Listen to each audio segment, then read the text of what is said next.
We're outside, where we enjoy being. Whoop! Oh Oh, no! no. I know it's Deb. Got it.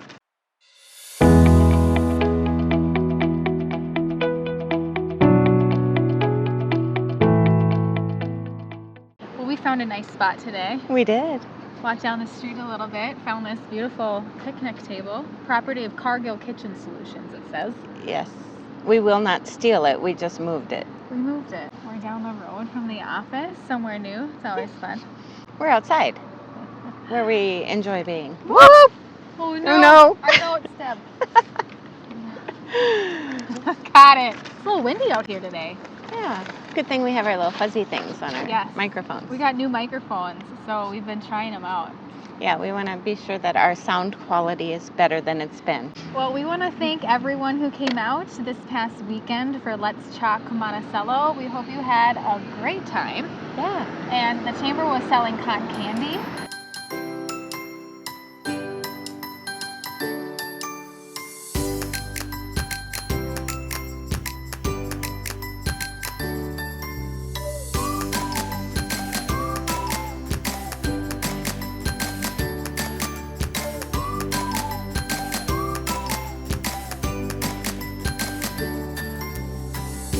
And puzzles. And we had puzzles out there, so we want people to freshen up their puzzle skills because on November 8th we have our next Puzzle Palooza, Yes. but it's a little different this year. It's a water park getaway. Yes, on Widow's Weekend. Widow's Weekend. Yes. So it'll give us something to do anyway. Yeah, Get out, stay at a hotel, discounted rate, and puzzle. right? I mean, it can't get any better than that. Mhm. This is at the Wyndham Garden Hotel in Otsego. It's going to be a great time. So again, thank you to everyone who came out for Let's Chalk Monticello. Another great year.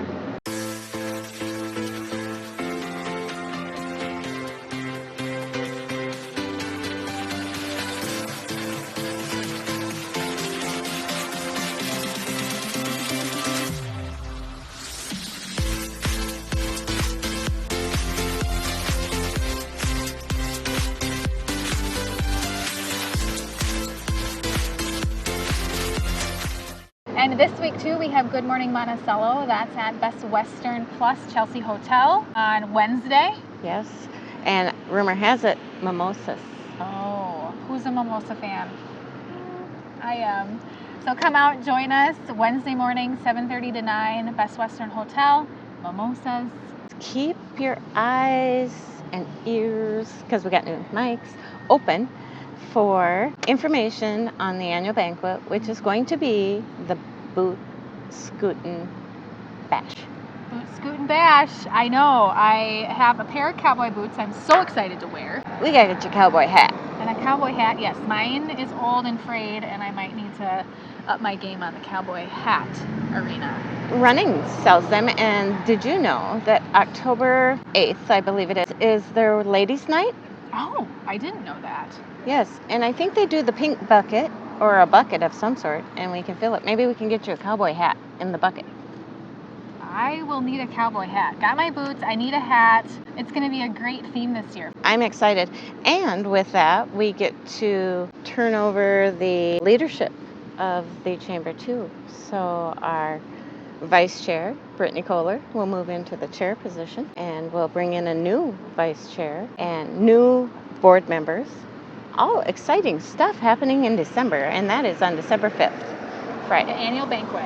Yes, annual banquet, Friday, December 5th. Get that on your calendar. Start shopping for your cowboy boots and cowboy hats and Western themed get up. I'm working on a few things for anybody that might want to learn how to line dance. Oh my gosh, I So- love line dancing. You guys have heard me talk about dance parties are my thing. Even though I'm not a great dancer, it fills my soul. Line dancing though, the electric slide is actually my favorite, but I do love some country line dancing. Okay, so we're working on this. Don't have full details yet. She said it out loud, so we got to figure this out. We will. You can tell how excited I've gotten. I know. Now I've got her all excited. I got to do this, right? Oh, I love line dancing. I Yeah. know. Cuban shuffle, electric slide, boot scoot and boogie. It's all good. Boot Scootin' Bash. And the boot scoot bash. Yes. It'll be fun. Yes. Well, today's Chamber Chat, we are going to highlight an amazing gem in the Monticello community. We have interviewed Mary with the Monticello Help Center, and she's going to tell us all about their new expansion. They're having a ribbon cutting and an open house this week, Thursday, September 25th. Ribbon cutting's at 3:30. Open house is from 4 to 6. Come join us, celebrate the Monticello Help Center's expansion, and this interview you're about to see is her telling us about their history, their services, what they have to offer the community, and how appreciative they are of their partners and the community helping them out serve and fulfill their mission. So it's a great interview. And she does great work there. Oh, she really does. Cole and I enjoyed our time with Mary, learned quite a bit, so we're excited for you to join in and learn just as much as we did with Mary, our Chamber Chat Business Spotlight interview of the Monticello Help Center. Very good. And then we'll see you next week with more information. Maybe I'll have information about line dance lessons. Oh my gosh, I'm keeping you to it because I am excited to learn more about that. Okay. All right, everyone, we will see you next week. Bye. Hey everybody, I'm Cole and I'm here with Kristina. We're about to head into the Monticello Help Center to talk to Mary. Come join us. Here with Mary at Monticello Help Center for our Chamber Chat episode, and we have some questions just to get to know you and the Monticello Help Center to teach everyone about what this gem in town is all about. Wonderful. So Mary, can you start by telling us a bit about the Monticello Help Center and your role? The Monticello Help Center was started 50 years ago, 50 last year, so we're actually into year 51. Started by area churches, and it has grown since. My role here is to make sure that we get enough food to feed those who are in need, make sure we have enough volunteers, and make sure everything runs smoothly and we get out into the community and partner with them. Mm-hmm. How many years have you been here? I have been the director for 4 years. Before that, I was a volunteer. So you offer such a wide variety of support, from food and clothing to seasonal programs. Can you walk us through some of those key services that you provide? Yes, we have monthly food shopping where people can come in and shop like they're at a grocery store and shop for groceries. We also have a drive-through food distribution where you don't even have to get out of your car. You pull up and we have prepackaged dry goods, meats, dairy, and produce, and we load it into your car. We have our clothing center, which you can get up to 23 items every week in our clothing store. We have a kids kitchen that runs during the summer when they're not getting school supply or school lunches. We have a Thanksgiving basket where we hand out a turkey and all the fixings for a Thanksgiving basket. We have our kids' Christmas, which is a big one for our volunteers. They get to walk with our clients' children, and they get to pick out Christmas gifts for their siblings, their parents, and their grandparents. And all of those items are donated from the public. So we understand you just expanded. What inspired you to do that project, and how has it helped you in the community today? Well, I never thought I'd have to. We moved into this building. We moved from the back of the old DMV, which was 800 square foot. We moved into this building, which was 8,000 square foot. So we thought we would never reach capacity. Because at that time, it was such a large move. It was, yes. 4 years later, we're looking and, we're getting over 100 new clients every month, and we're trying to keep up on orders, and we're running out of space, and we get more people into our clothing center. So next door came available. There was an office space, and we said, we need that space. Take it now before somebody else moves in there, and we don't have that opportunity. So we took over the space, we moved the clothing center over there, and now we have more room for anything we need. And we have a new community room is what we're calling it. And we've had CPR classes, mini CPR classes here. We have our board meetings here. We're open to anybody in the public or businesses who want to come in and use that space for a meeting or whatever they might have. So would you say you have like a particular story that kind of captures what the help center means to the people you serve? You know, every day there's somebody in here, a client who you see that definitely needs help and assistance with food. We had a grandmother in here who just got custody of her grandchildren. It was a last minute thing. She came in, she had no food for the grandkids, so just things like that. We're here to support them. You know, we're here to support those people who have to decide whether they are paying for their medication or buying food. We prefer they pay for their medication and come in and get food here. We prefer that, you know, if they're deciding between mortgage or rent and food, that they pay their mortgage or rent so they're able to stay in housing and then come and get food. So we see daily some of the struggles of people. And you work with so many local partners, businesses, churches, and schools. How important are those community connections to your mission? They're the most important. We would not be here without them.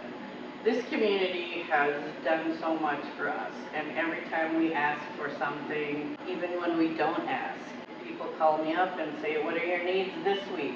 So we give them a list and they go out and they get these things and they bring them in. So we would be nowhere near where we are without the community support. Is there something in particular that maybe we wouldn't think of that would be a big need of yours? The homeless population, people don't realize how big that is. You know, one thing I take for granted is a can opener. You know, the homeless population, when they come in here, one of the first things they ask for is, do you have can openers? Because they have nowhere to open the can of soup or whatever they have. So can openers, feminine hygiene products are expensive. We don't get those all the time. Diapers, we don't see those all the time. As far as the clothing side goes, men wear out all their clothes. They wear out their jeans. So we're always in need of men's jeans, men's shoes. As far as food goes, it's the staples. It's the flour, the sugar, things like that. Personal hygiene stuff, so. For someone who might need help but feels unsure or hesitant to reach out, what would you want them to know? Like I stated before, you know, if you're gonna decide which bill you're paying or you're gonna get food, I would rather they come in here and get their food and be able to pay their bills. We're not here to judge. Everybody needs help at one point in their life or another. I feel that we have a wonderful group of volunteers here who dedicate their time to giving back to the community and those in need. So please, if you are in need, come in here and we'll help you. So if someone was wanting to get involved with you guys, say like volunteering, donating, or just supporting you in ways, what would be the best way to do that? We are open 5 days a week, twice on Wednesday. So there's always room to have volunteers come in and walk with the clients or stock the shelves and that. There's also, we're going pretty much daily to different businesses, Cub Foods, Walmart, Aldi, Target, the Quick Trips, things like that, picking up food rescue. So we need drivers for that. We also, monetary donations are great because I can get a sack of a 40-pound bag of potatoes for 40 cents from Second Harvest. So the money that you donate always goes farther with the food that I can get rather than if you went to the store and bought those potatoes. And any food donations that you do want to bring in, we gladly take those. There's only certain things that we can get at Second Harvest and from Food Rescue. So there's many ways to help out. And being the end of gardening season, we have fresh produce behind us. We do. We get a lot of local gardeners that come in here and donate from their garden, which we love. We also have 5 raised garden beds out on the side that we plant every spring. And like I say, my last name is Gardner, but I would prefer somebody else did that because I'm not the best at it. So if somebody wants to take on that role, I would love to have you come in the spring and manage the raised beds out there. I wish I could say I could help, but I struggle with my own garden. We have a love-hate relationship. That's me too. Well, this is a big week for you guys here at the Monticello Help Center. You have an open house on Thursday and a ribbon cutting. We do.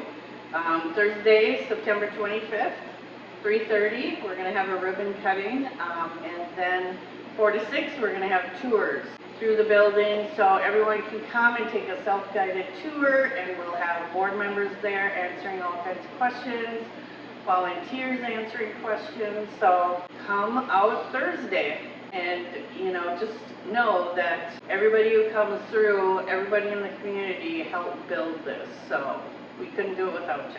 Well, we're here interviewing Mary today, and in front of us we have 2 volunteers cleaning the windows, and what is the gal on the ladder doing? Cleaning the soffits? I think she's trying to get rid of those spider webs. So they are prepping for their open house and ribbon cutting next week. Come on out Thursday, 3:30 for the ribbon cutting, open house from 4 to 6. We can't wait to see your new space. Good deal. I can't wait to have you here. Right. Well, anything else you want us to know about Monticello Help Center, or? Stop in anytime. We can have a chat, go over things. You can volunteer, donate, whatever you want. That's wonderful. Well, thanks so much for being on our chamber chat this afternoon. Thanks for having me. And we look forward to the ribbon cutting open house later this week. All right. I'll see you later this week. Thanks for tuning in, everyone. Bye.